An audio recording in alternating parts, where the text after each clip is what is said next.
ကိုထုံးခင်ရှင်ကျုပ်ကိုကားအခုချက်ချင်းရပ်ပေးပါအခုချက်ချင်းရပ်ပေးကိုထုံးခင်ကြီးကားရပ်ပေးနေပြီ ကဲရပ်ပြီကွာဘာမှမသိဘူးမင်းอ่ะ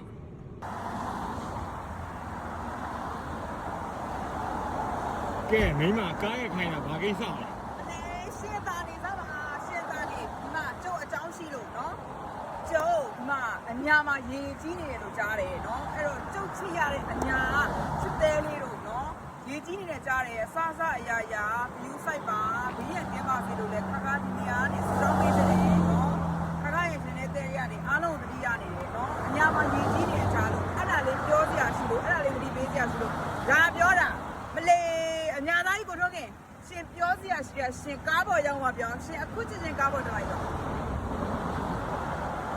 โอ้ကိန်းလိုက်လားမမခါကိန်းလိုက်လားသူကိစ္စကြီးလေ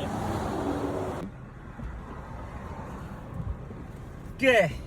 အညာသားကိုထုံးခင်ကတော့အညာမြေအတွက်စိတ်ပူတယ်ဗျာနော်အဲ့တော့အားလုံးပဲဘေးရန်ကင်းပါစေလို့နော်အဆဆရ view site ပါလို့ကျွန်တော်ရဲ့အညာချစ်ရတဲ့မိဘပြည်သူအားလုံးကိုလည်းဒီနေ့ကနေပြောချင်ပါတယ်အရန်ချစ်တယ်ဗျာနော်